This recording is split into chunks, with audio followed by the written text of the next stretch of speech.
Nalubog sa rumaragasang tubig ang maraming lugar sa Visayas, dulot ng pananalasa ng Bagyong Tino.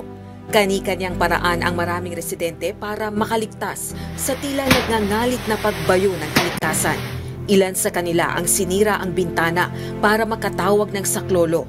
Ang iba naman ay binutas na ang kisame para makaakyat sa bubong dahil sa banta ng pagtaas ng tubig dulot ng walang tigil na malakas na mga pag-ulan. Marami ang nanatili sa bubong matapos malubog ang maraming bahay. Sa kabila ng pagtutulungan, hindi pa rin naiwasan ang pagkawala ng maraming buhay. Sa pinakahuling tala ng Office of Civil Defense, umabot na sa 188 ang bilang ng mga nasawi habang 135 naman ang nawawala. Sa kabila ng mga buhay na nawala, mayroon ding mga bagong buhay na dumating. Sa gitna ng malakas na hangin at ulan sa Lambug, Badian, isang ina ang isinugod sa Badian Birthing Center matapos maramdaman ang paglilabor. Sa tulong ng mga health personnel na patuloy naglilingkod kahit may bagyo, ligtas niyang naisilang ang isang malusog na sanggol na lalaki. Sa gitna ng pananalasa ng bagyo, ilang kababayan din ang nagpamalas ng bayanihan.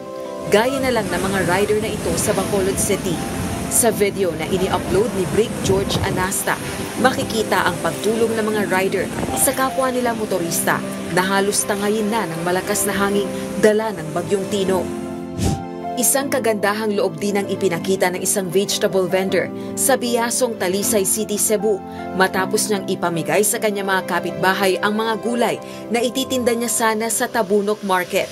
Bagamat siya rin ay nasa lanta ng pagbaha, mas pinili niyang tulungan ang mga kapwa niya na lubog sa putik dahil sa bagyo. Bukod sa mga kwento ng mga kababayan nating nasa lanta ng sama ng panahon, pumukaw din sa damdamin ng marami ang mga hayop na naapektuhan ng bagyo.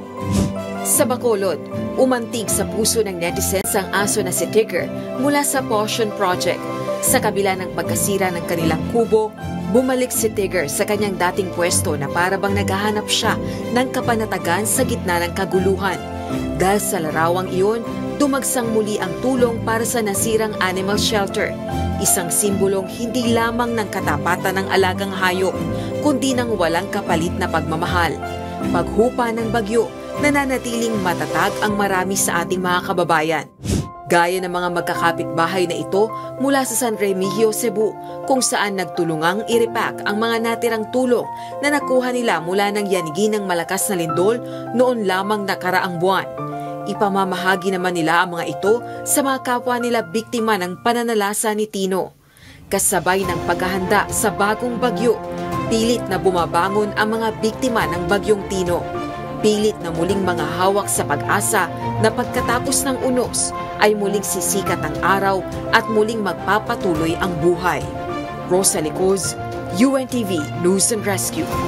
Diyos ang aming sandigan, serbisyo publiko ang aming pinahahalagahan.